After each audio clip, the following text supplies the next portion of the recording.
నమస్కారం. నాటివి న్యూస్ వార్తలకు స్వాగతం. ముందుగా వార్తలోని ముఖ్యాంశాలు. అమరావతిపై అసెంబ్లీలో సీఎం కీలక తీర్మానం. రాజధాని గుర్తింపుకు కేంద్రానికి సవరణల ప్రతిపాదన. అభివృద్ధికి అమరావతి అవసరం, సీఎం స్పష్టీకరణ. రాజధాని అంశంపై పెరుగుతున్న రాజకీయ ప్రాధాన్యం.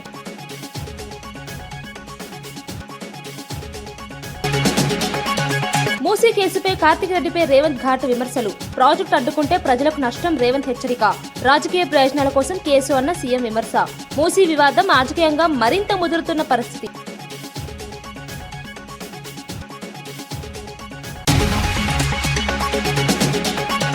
సిపిపై ఆరోపణలు తప్పుడు, మంత్రి పొన్నం స్పష్టీకరణ. కౌశిక్ రెడ్డి వ్యాఖ్యలపై మంత్రి తీవ్ర స్పందన. విచారణలో ఎలాంటి తప్పు లేదని ప్రభుత్వం స్పష్టం. రాజకీయ ఆరోపణలు ఆపాలని మంత్రి పొన్నం సూచన.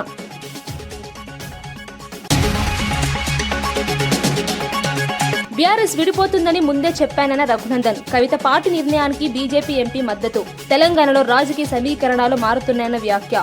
బీఆర్ఎస్ లో అంతర్గత విభేదాలు బయటపడుతున్నాయన్న ఆరోపణ.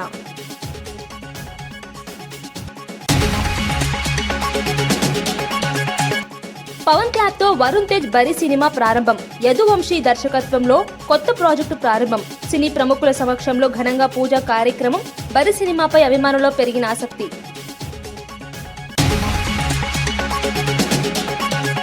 ప్రాజెక్టుపై నేషనల్ గ్రీన్ ట్రిబ్యునల్లో కేసు వేయడంపై సీఎం రేవంత్ రెడ్డి తీవ్రంగా స్పందించారు. పట్లోల కార్తిక్ రెడ్డి చర్యలను రాజకీయ ఉద్దేశాలతో చేశారని విమర్శించారు.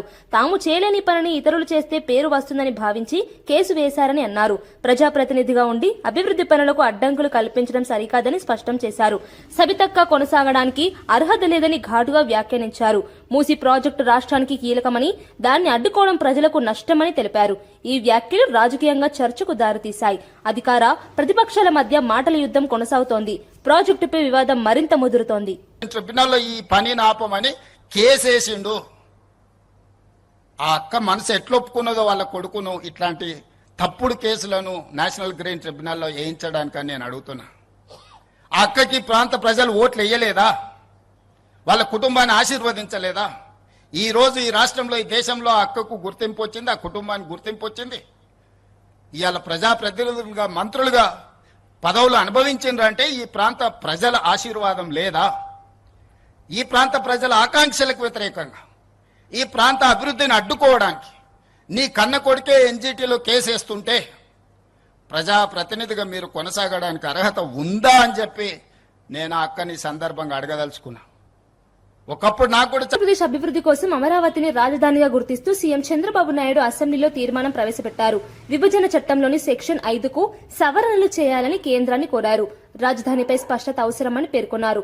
సిఆర్డీఏ పరిధిలోని ప్రాంతాలను అధికారికంగా అమరావతిగా గుర్తించాలని సూచించారు. సభ్యులు చర్చించి తీర్మానాన్ని బలపరచాలని కోరారు. రాష్ట్ర అభివృద్ధికి రాజధాని కీలకమని తెలిపారు. ఈ నిర్ణయం రాజకీయంగా ప్రాధాన్యం సంతరించుకుంది. అభివృద్ధి పనులకు వేగం పెరుగుతుందని ప్రభుత్వం భావిస్తోంది. స్థిరమైన నిర్ణయంతో ముందుకు సాగడం అత్యవసరమని అభిప్రాయపడుతున్నాం. దీనికి అవసరమైన అన్ని రక్షణాత్మక చర్యలు తీసుకోవాలని భావిస్తూ సంబంధిత చట్టాల్లో తగిన సవరణలు చేయడం ద్వారా రాజధానిపై స్పష్టతను, స్థిరత్వాన్ని కల్పించవచ్చని గుర్తిస్తూ ఆంధ్రప్రదేశ్ శాసనసభ క్రింది విధంగా తీర్మానిస్తోంది. Hereby resolved to request the Government of India to amend the Section 5 of the Andhra Pradesh Reorganization Act 2014 as under: A. To include the word at Amaravati to subsection 2 of Section 5. B. To add the words and Amaravati includes the capital city areas notified under Andhra Pradesh Capital Region Development Authority Act 2014 to the explanation to Section 5. ఈ తీర్మానాన్ని చర్చించి దీన్ని బలపరచవలసిందిగా, సమర్థించవలసిందిగా అందరినీ కోరుకుంటూ సెలవు తీసుకుంటాం. Karimnagar CP Ghouse ఆలంపై వచ్చిన ఆరోపణలను మంత్రి పొన్నం ప్రభాకర్ ఖండించారు. బీఆర్ఎస్ ఎమ్మెల్యే పాడి కౌశిక్ రెడ్డి చేసిన వ్యాఖ్యలు వాస్తవాలకు దూరమని తెలిపారు. నిజాలు తెలుసుకోకుండా వ్యక్తిగత ఆరోపణలు చేయడం సరికాదని హెచ్చరించారు. ఇప్పటికే ఈ అంశంపై విచారణ జరిపామని, ఎలాంటి తప్పు లేదని తేలిందని స్పష్టం చేశారు. నిబంధనల ప్రకారం ముందస్తు నోటీసు ఇవ్వాలని సూచించారు. అధికారుల ప్రతిష్టను దెబ్బతీయవద్దని హితవు పలికారు. రాజకీయ ప్రయోజనాల కోసం ఆరోపణలు వేయడం తగదన్నారు. ఈ అంశం రాజకీయంగా చర్చకు దారితీసింది. అధికార ప్రతిపక్షాల మధ్య వాగ్వాదం కొనసాగుతోంది. సభ్యుడికి సంబంధించినటువంటి అంశం నేనేం ఒక అధికారి గురించి ఒకవేళ వ్యక్తిగత కక్షలుంటే రాజకీయ పరంగా వాళ్ళని మతపరమైన ఏదో మొన్న జరిగిన సంఘటనలకు సంబంధించినటువంటి అంశాలు నేను ఒక మాట వినండి. నేను ఒక మాట మీరు ప్రశ్న అడిగినప్పుడు నేను విన్నా. నేను అడుగుతున్నా ఇలా తప్పకుండా బరాబర్ వ్యక్తిగతమైన అంశాలకు సంబంధించి తావులేదు. సభ్యులు వ్యక్తిగత విమర్శలకు సంబంధించి చట్టంలో రూల్ బుక్ లో కూడా లేదు. ఒకవేళ అటువంటిది ఉంటే నోటీస్ ఇచ్చి చర్చ చేయాలి. ఒక అధికారి గురించి ఇక్కడ చర్చ చేసే విధంగా ఉండమంది కాదు. తర్వాత అందుకు సంబంధించి ఏ అంశమైనా ఇప్పటికే అటువంటి ఆరోపణల పట్ల కూడా ప్రభుత్వం అక్కడ విచారణ చేయమని చెప్పింది. వచ్చినటువంటి పత్రికల్లో వచ్చినటువంటి వార్తల్ని ఇప్పటికే ఇక సంబంధించి ఒక 2-3 వార్తలు వస్తే అక్కడ ఎంక్వైరీ అధికారి అటువంటిది ఏమి లేదనేటువంటిది మీ ద్వారా నేను పంపిస్తాను అధ్యక్ష. కాబట్టి ఇక్కడ వ్యక్తిగతమైన అంశాలకు ప్రాధాన్యత ఇచ్చేటువంటి ఉద్దేశం లేదు. డెఫినెట్లీ జరిగిన సంఘటనలు తెలుసు, మతపరమైన ప్రస్తావనలు కూడా తెచ్చినటువంటి పరిస్థితి తెలుసు. కాబట్టి డిమోరలైజ్ చేయొద్దు. ఇదే అధికారి టీఆర్ఎస్ హయాంలో కూడా గతంలో ములుగు, ఆదిలాబాద్ ఎక్కడెక్కడ పనిచేశారు. బయట రాష్ట్రం నుంచి వచ్చినటువంటి వాళ్ళని మనకు సంబంధించి ఎవరి పట్ల మేము వ్యక్తిగతంగా దగ్గర దూరం లేదా అధ్యక్ష. చట్టము సంబంధించి బరాబరి చర్యలు తీసుకుంటే ఏదైనా పొరపాటు జరిగితే ఎంక్వైరీ చేస్తారనేటువంటి మాటని ఈ సందర్భంగా మనం చేస్తున్న అధ్యక్ష. ఇంతకుముందు వచ్చినటువంటి వార్త తప్పు అనేటువంటి ఎంక్వైరీ చేసినారు. కాబట్టి పేపర్ వార్తలలో వచ్చిందని పట్టుకొని మనం మాట్లాడితే ఒక సభలో గౌరవం అయితే ప్రూవ్ చేసే సంతోషం. కాబట్టి దానికి ఏం సంబంధం లేదు. ఎంక్వైరీ అయితే చేయమని చెప్పి నేను ఈ సందర్భంగా కోరుతున్నా. ఎవరికి మేము సపోర్ట్ కానీ ఎవరికి నెగటివ్ కానీ ఆలోచన ప్రభుత్వంలో ఉండదు. ప్రభుత్వం ముందుకు వస్తుందనే మాటను కూడా ఈ సందర్భంగా నేను మనవి చేస్తూ తప్పకుండా మరొకసారి పోలీసుల ఆత్మస్థైర్యం, శాంతి భద్రతలు ఏ ప్రభుత్వం ఉన్నా వారిని కాపాడుకునే అవసరం ఉంటుంది. నేను ఆ మాట మరొకసారి కూడా మనవి చేస్తూ ఐపీఎల్ సీజన్ నేపథ్యంలో హైదరాబాద్ పోలీసులు బెట్టింగ్ యాప్స్ పై కఠిన నిఘా పెట్టారు. సిపి సజ్జనార్ యువతకు కీలక సూచనలు చేశారు. ఆన్లైన్, ఆఫ్లైన్ బెట్టింగ్లకు దూరంగా ఉండాలని హెచ్చరించారు. సోషల్ మీడియా ఇన్ఫ్లుయెన్సర్లు బెట్టింగ్ యాప్స్ ను ప్రమోట్ చేస్తే కఠిన చర్యలు తీసుకుంటామని తెలిపారు. బెట్టింగ్ సమాచారం ఉంటే వెంటనే పోలీసులకు తెలియజేయాలని కోరారు. డైల్ 100 లేదా వాట్సాప్ నంబర్ ద్వారా ఫిర్యాదు చేయాలని సూచించారు.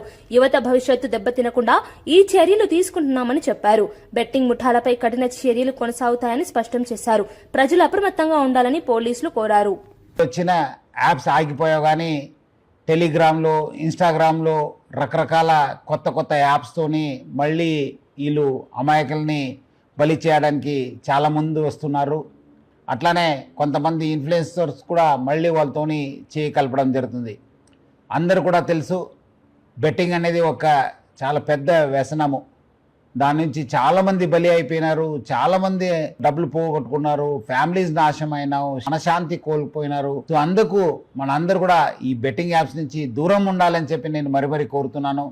ఇది ఆన్లైన్ బెట్టింగ్ యాప్ అయితే మనము ఆఫ్లైన్ కూడా చాలామంది రూమ్స్ తీసుకుని బయట ఊరికి వెళ్ళి అక్కడ కొంతమంది కలిసి అది కూడా చేస్తుంటారు. వాళ్ళపైన కూడా మనం నిఘా పెట్టడం జరుగుతుంది. సో అందుకు హైదరాబాద్ పోలీసు మనము ఆన్లైన్ కాకుండా ఆఫ్లైన్లో కూడా నిఘా పెట్టాను. అంతకుముందు కూడా చాలామంది గ్యాంగ్స్ కూడా పట్టుకోవడం జరిగింది. సో అందుకు హైదరాబాద్ పోలీసు ఆన్లైన్ మరియు ఆఫ్లైన్ బెట్టింగ్ పైన చాలా అంటే చాలా నిఘా పెట్టడం జరిగింది. పాత ఆఫెండర్స్ ఎవరున్నారు, అంతకుముందు ఎక్కడెక్కడ చేశారు దానిపైన కూడా నిఘా పెట్టడం జరుగుతుంది.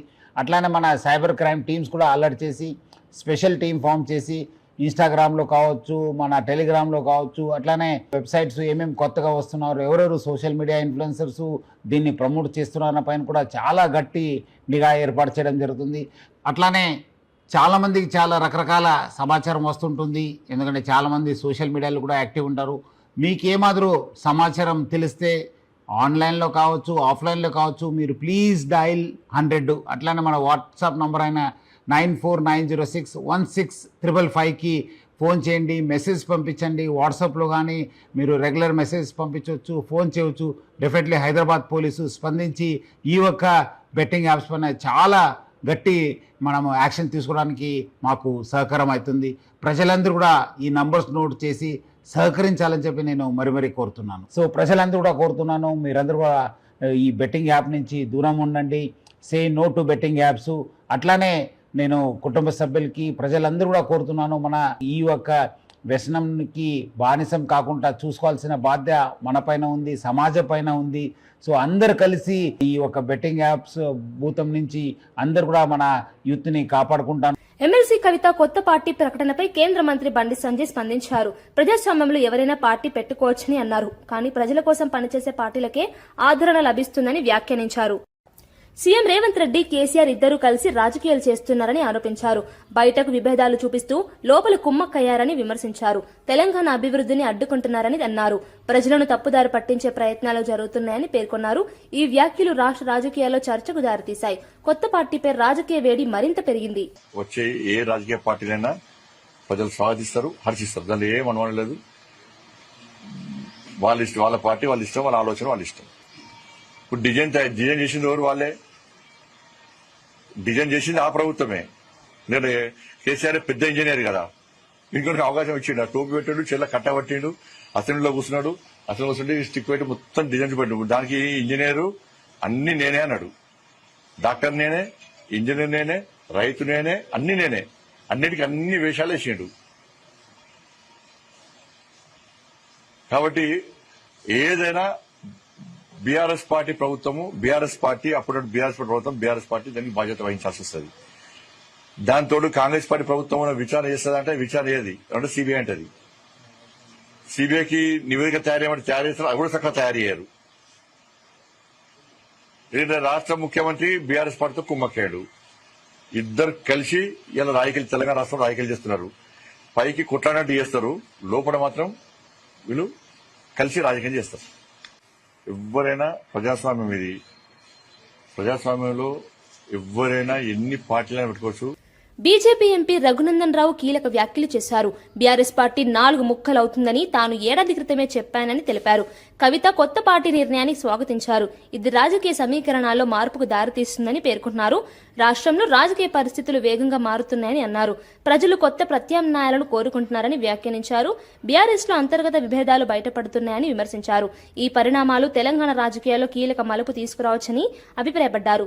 ఈ వ్యాఖ్యలు రాజకీయ వర్గాల్లో చర్చనీయాంశమయ్యాయి. రఘునందన్ జ్యోతిష్యం చెప్తున్నా అని అడిగిండ్రు. మరి ఈ ఉగాది పండుగకి రఘునందన్ జ్యోతిష్యం నిజమైనట్టున్నది. కవిత గారు కొత్త పార్టీ పెడతా ఉన్నట్టున్నారు. నేను మళ్ళీ చెప్తా ఉన్నా, టీఆర్ఎస్ 4 ముక్కలు అవుతుంది. వచ్చే ఎన్నికల వరకు టీఆర్ఎస్ పార్టీ బీఆర్ఎస్ గా మారి తెలంగాణ ప్రజల చేత సిఆర్ఎస్ తీసుకొని, కంపల్సరీ రిటైర్మెంట్ స్కీమ్ తీసుకొని ప్రజాక్షేత్రంలోంచి బయటికి పోతుంది, ఎలిమినేట్ చేయబడుతుంది అని చెప్పి ఈ సందర్భంగా నేను సంపూర్ణంగా విశ్వసిస్తా ఉన్నా. అందుకని ప్రజలారా ఒకసారి ఆలోచించండి. టీఆర్ఎస్ పార్టీ కేవలం ప్రచార ఆర్భాటాలకి, వాళ్ళ దగ్గర ఉన్నటువంటి డబ్బుల్ని ప్రొటెక్ట్ చేసుకోవడానికి మీడియా ఈవెంట్లు చేస్తూ ఉన్నారు. రోజు బావా బామ్మర్దులు తప్ప వాళ్ళు కొత్తగా చేస్తుంది ఏం లేదు. కూకట్పల్లి కేపీహెచ్బీ ప్రాంతంలో వారాహి సిల్వర్ జ్యువెలరీ షోరూం ఘనంగా ప్రారంభమైంది. సినీ నటులు తేజ సజ్జా, మీనాక్షి చౌదరి ప్రారంభోత్సవంలో పాల్గొన్నారు. ఆధునిక డిజైన్లతో వెండి ఆభరణాలను అందుబాటు ధరలో అందిస్తున్నామని నిర్వాహకులు తెలిపారు. ప్రారంభ ఆఫర్లలో భాగంగా భారీ రాయితీలు ప్రకటించారు. 1,00,000 కొనుగోలుపై ప్రత్యేక బహుమతులు, ఓచర్లు అందిస్తున్నట్లు చెప్పారు. ఏప్రిల్ 30న మెగా లక్కీ డ్రా నిర్వహించి కార్లు సహా బహుమతులు ఇవ్వనున్నట్లు తెలిపారు. వినియోగదారులు భారీగా హాజరయ్యారు. వ్యాపారానికి మంచి స్పందన లభించింది.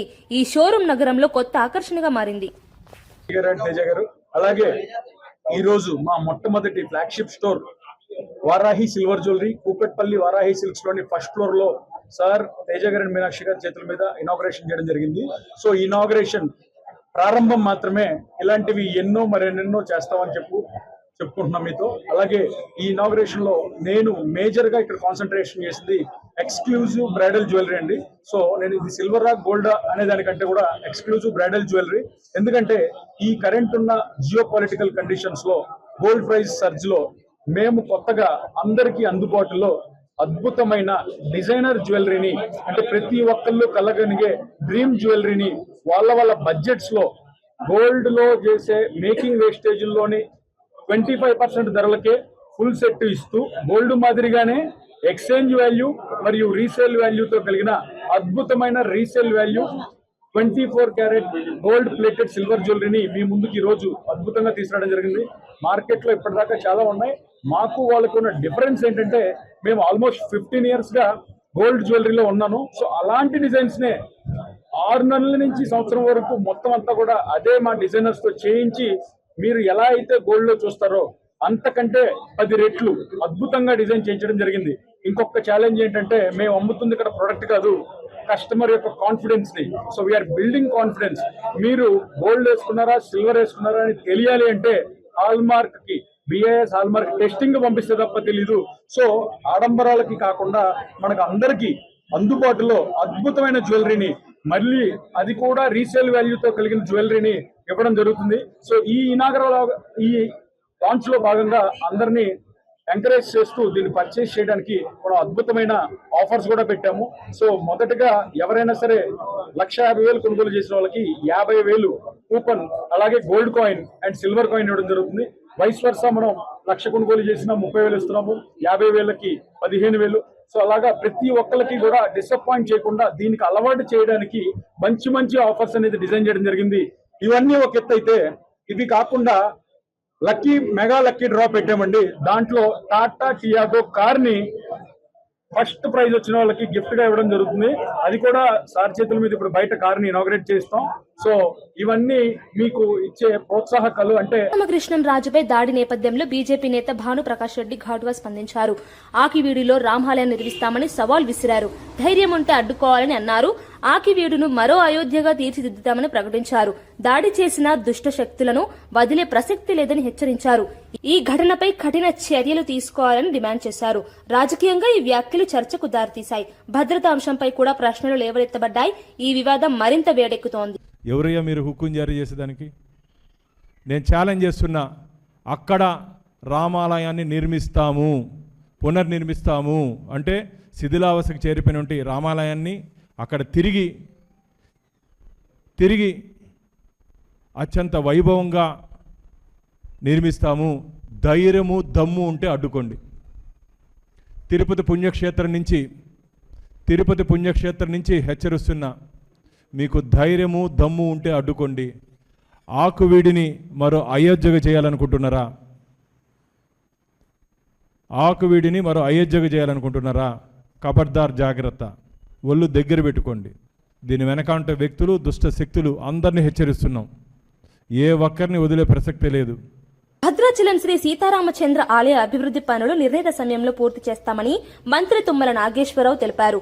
పట్టాభిషేక మహోత్సవానికి గవర్నర్ తో కలిసి హాజరైన ఆయన ఈ ప్రకటన చేశారు. పుష్కరాల సమయానికి గోదావరి ఘాట్లను అందుబాటులోకి తీసుకువస్తామని చెప్పారు. భక్తులకు సౌకర్యాలు కల్పించడంపై ప్రత్యేక దృష్టి పెట్టామని తెలిపారు. ఆలయ అభివృద్ధి రాష్ట్రానికి ప్రాధాన్యతగా తీసుకున్నామని అన్నారు. భక్తుల రద్దీకి అనుగుణంగా ఏర్పాటు చేస్తామని స్పష్టం చేశారు. ఈ పనులు వేగంగా కొనసాగుతున్నాయని తెలిపారు. భద్రాచలం అభివృద్ధి కీలక దశలో ఉంది. 351 కోట్లు ఒకేసారి శాంక్షన్ చేసి పనులకి భూమి పూజ చేసినటువంటి సందర్భంగా అందరి తరపున ధన్యవాదాలు తెలియజేస్తూ, ఆ శ్రీరామచంద్రుని దయతోటి త్వరలోనే ఆ కార్యక్రమాలన్నీ పూర్తయి పుష్కరాల సమయానికి ప్రధాన కార్యక్రమాలు, మిగిలిన కార్యక్రమాలు పేజ్డ్ మేనర్లో భద్రాద్రి పుణ్యక్షేత్రం అభివృద్ధి జరగాలని ఆ యొక్క శ్రీరామచంద్ర ప్రభువును కోరుకుంటూ సెలవు. Thank you. కాంగ్రెస్ ప్రభుత్వం ఇచ్చిన 6 గ్యారంటీల అమలులో విఫలమైందని బీఆర్ఎస్ నేతలు విమర్శించారు. మహాలక్ష్మి పథకం అమలులో లోపాలున్నాయని అన్నారు. ఉచిత బస్సు ప్రయాణం ఉన్నా బస్సుల సంఖ్య తగ్గడంతో ప్రజలు ఇబ్బందులు పడుతున్నారని తెలిపారు. 500 గ్యాస్ సిలిండర్, మహిళలకు నెలకు 2,500 వంటి హామీలు అమలు కాలేదని ఆరోపించారు. ఎన్నికల సమయంలో ఇచ్చిన హామీలను ప్రభుత్వం మర్చిపోయిందని విమర్శించారు. ప్రజలను మోసం చేస్తున్నారని అన్నారు. ఈ అంశంపై ప్రభుత్వం స్పందించాలని డిమాండ్ చేశారు.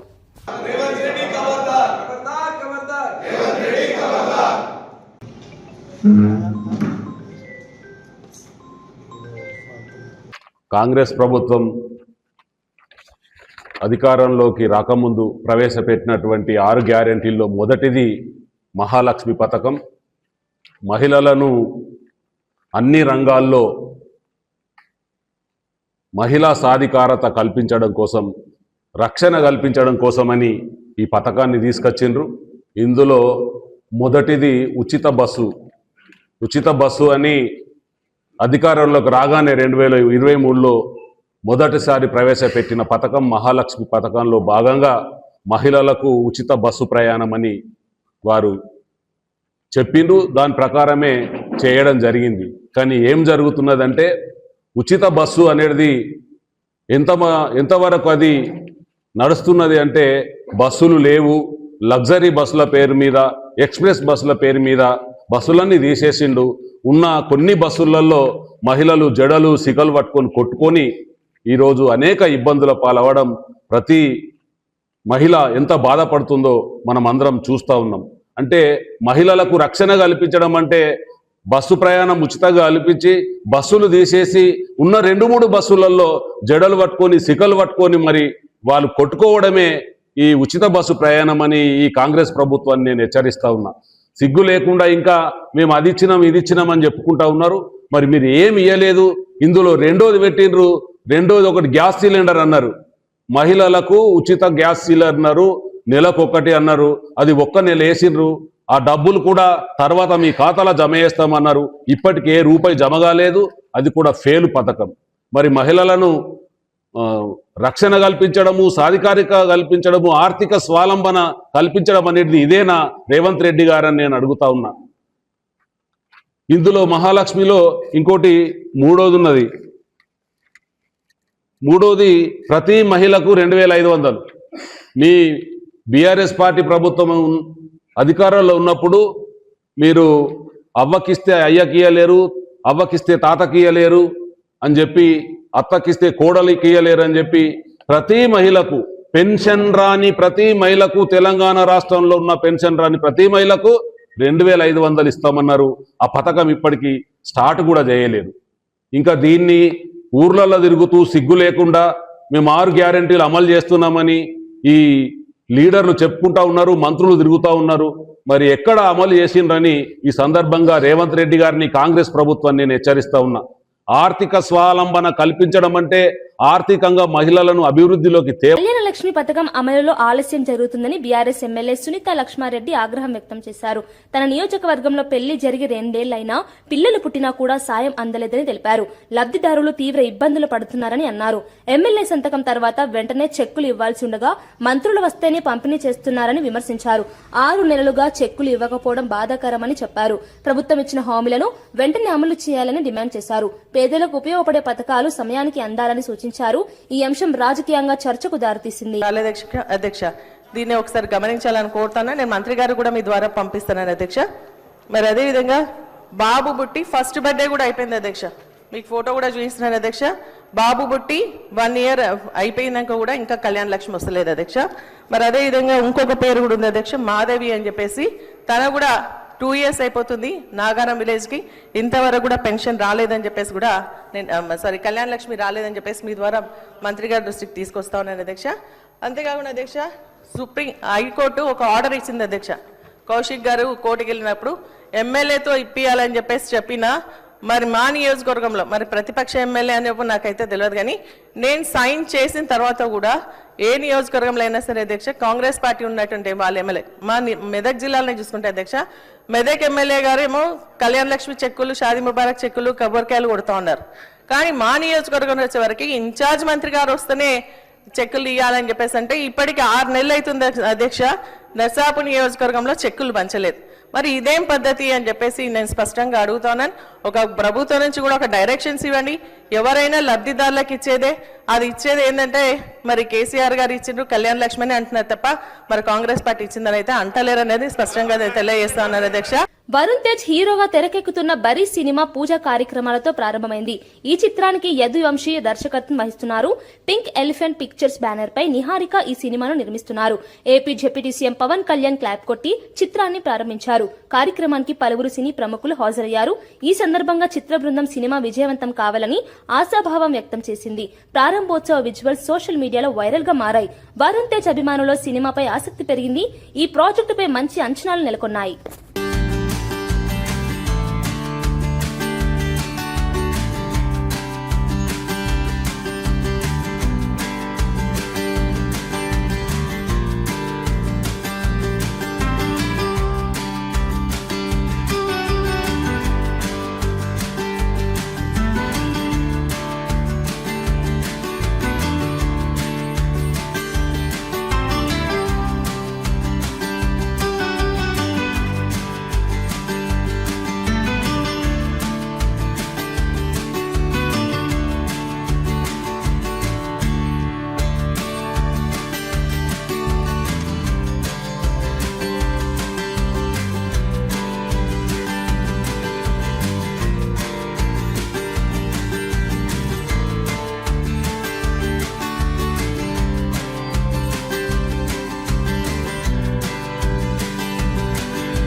వార్తలు ముగించే ముందు ముఖ్యాంశాలు మరోసారి.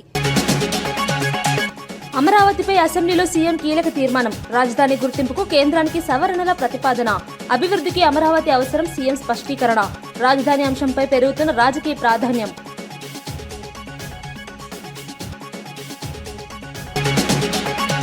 మూసీ కేసుపై కార్తిక్ రెడ్డిపై రేవంత్ ఘాటు విమర్శలు. ప్రాజెక్టు అడ్డుకుంటే ప్రజలకు నష్టం, రేవంత్ హెచ్చరిక. రాజకీయ ప్రయోజనాల కోసం కేసు అన్న సీఎం విమర్శ. మూసీ వివాదం రాజకీయంగా మరింత ముదురుతున్న పరిస్థితి.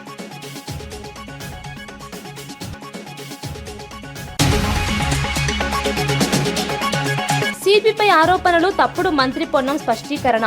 కౌశిక్ రెడ్డి వ్యాఖ్యలపై మంత్రి తీవ్ర స్పందన. విచారణలో ఎలాంటి తప్పు లేదని ప్రభుత్వం స్పష్టం. రాజకీయ ఆరోపణలు ఆపాలని మంత్రి పొన్నం సూచన.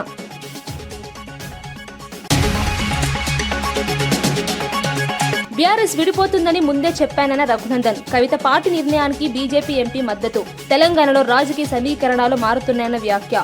బీఆర్ఎస్ లో అంతర్గత విభేదాలు బయటపడుతున్నాయన్న ఆరోపణ.